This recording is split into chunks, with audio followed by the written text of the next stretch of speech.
OK, troisième partie du vidéo, le transport en commun et mes autres idées pour la Ville de Québec.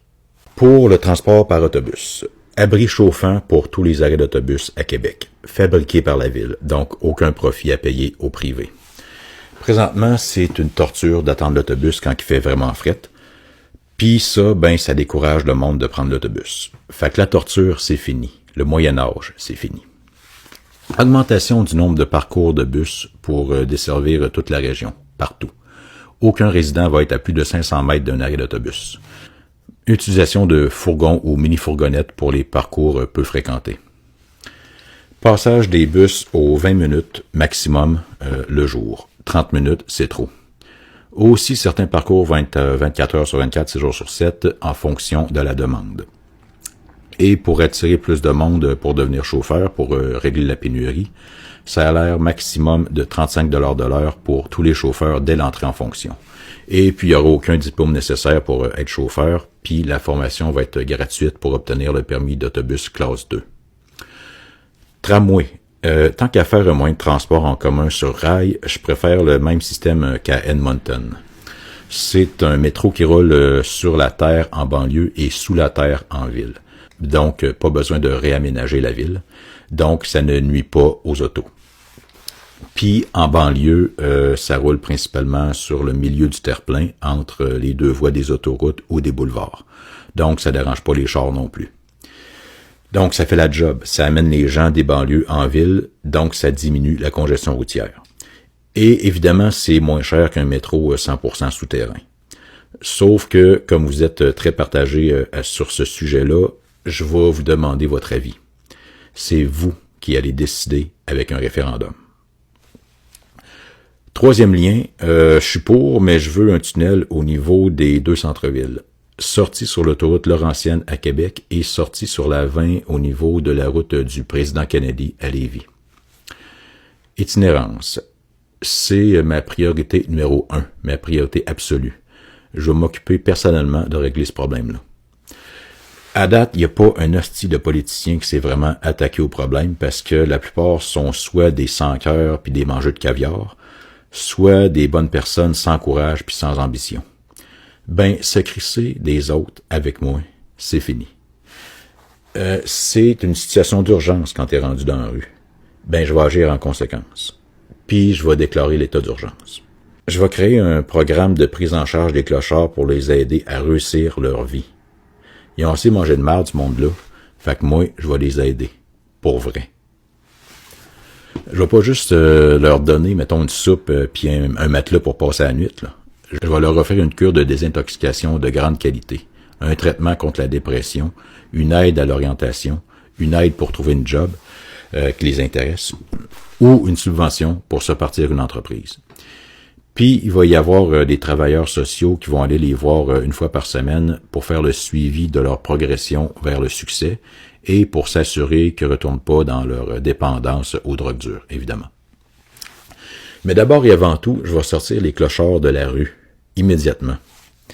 La ville va prendre possession de l'Aube-Rivière, mais aussi d'au moins un hôtel pour loger immédiatement et gratuitement les clochards, tant et aussi longtemps qu'ils n'auront pas réussi leur vie et qu'ils ne seront pas capables d'avoir leur propre appartement ou maison. Donc, du jour au lendemain, ils seront plus des sans-abri. Problème réglé. Puis dernière affaire, donner des tickets aux clochards, c'est fini. La police va leur câlisser la paix. Finances et administration. Là, ouvrez bien vos oreilles parce que c'est ma promesse la plus extraordinaire, je dirais même révolutionnaire. Élimination progressive des taxes municipales. Vous avez bien entendu, élimination progressive des taxes municipales. Je vais remplacer le revenu des taxes par des revenus d'entreprise. Donc, la ville va acheter au moins une grosse entreprise dont les revenus vont remplacer les taxes, tout simplement. Fait que voler le monde avec des taxes, avec moi, c'est fini. Ensuite, plan d'élimination de la dette de la Ville de Québec. Faut bien se libérer de ça à un moment donné, n'est-ce pas? Ensuite de ça, guichet unique pour les subventions aux entrepreneurs. Vous voulez partir une entreprise, on va vous aider, puis ça sera pas compliqué. Il y aura aussi l'élimination du papier, sauf pour conserver les règlements municipaux. Puis ça va être une page maximum pour écrire un règlement municipal. Fiez-vous sur moi, je m'en vais la simplifier, la bureaucratie. D'ailleurs, il y aura un grand ménage chez les fonctionnaires municipaux après analyse de l'utilité de leur travail. Il y aura une prime de départ d'1 an de salaire pour ceux qui vont perdre leur travail ou une subvention pour sortir une entreprise. Vote aux élections avec une application sur votre téléphone. Si c'est assez sécuritaire pour vos transactions bancaires, c'est assez sécuritaire pour voter. Diffusion publique du conseil d'administration de la ville. J'ai bien dit le conseil d'administration, pas le conseil de ville qui est à chaque lundi. Là. Les cachotteries en privé, derrière des portes closes, c'est fini. Ça va être la politique de la transparence totale. Fête nationale. Ça va revenir comme avant. La grosse foire, le gros party. Ils ont essayé de vous domestiquer, de vous castrer. Ben moi, je vous libère. Je vous redonne vos couilles. Le party de CHSLD à la Baume, c'est fini. Vous allez même pouvoir apporter votre boisson sur le site. Même chose pour le festival d'été qui va durer 1 mois au lieu de juste 2 semaines. Puis le reste de l'année, vous allez pouvoir boire de l'alcool dans les parcs. Ils font ça en France, puis il n'y a aucun problème. Le puritanisme des années 50, c'est fini. Église. La destruction des églises, c'est fini. C'est des chefs-d'œuvre d'architecture, puis vous me crissez ça à terre. Vous, politiciens corrompus, en collaboration avec les promoteurs immobiliers, qui ont fait ça, vous êtes des dégueulasses, des incultes, des pas de classe, puis des ennemis de la culture et de la religion des Québécois. Fait que moi, je vais reconstruire certaines églises qui ont été démolies par les barbares de notre société, dont l'église Saint-Vincent-de-Paul, qui va devenir un bâtiment résidentiel pour les pauvres avec des logements pas chers. Autre projet. Quand j'aurai réglé les problèmes de la ville puis que les finances seront en bon état, on pourra se permettre de faire quelques projets pour augmenter le nombre de choses à faire à Québec, pour que la ville soit moins plate. Vous pourrez envoyer vos idées à la ville en temps et lieu.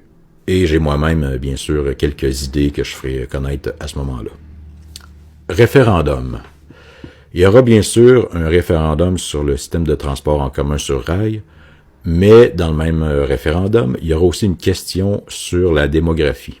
Je vais vous demander combien vous voulez être à Québec. 800 000, 1 million, 2 millions, 10 millions, 50 millions? Voulez-vous que Québec devienne comme Tokyo, que la ville se rende jusqu'à la baie d'Ungava? Qu'on se retrouve avec des pousseurs dans le métro, du monde qui grimpe sur le toit des trains comme en Inde? C'est quoi l'objectif final de croissance démographique? Parce que même si on fait un 3e lien, ça va en prendre un 4e, un 5e, puis un 6e, puis etc., si la population augmente indéfiniment. Même chose pour le métro. Plus de rails, plus de stations, jusqu'à saturation. Fait que vous allez devoir choisir, puis il faudra construire les infrastructures en conséquence, puis la quantité de bâtiments résidentiels en conséquence. Personnellement, je trouve qu'on est bien assez nombreux. On peut arrêter ça là. Mais ça va être à vous autres de décider. OK, fait qu'en conclusion, je dirais ceci. Si vous voulez continuer à vous faire fourrer, votez pas pour moi. Si vous voulez arrêter de vous faire fourrer, votez pour moi. C'est tout.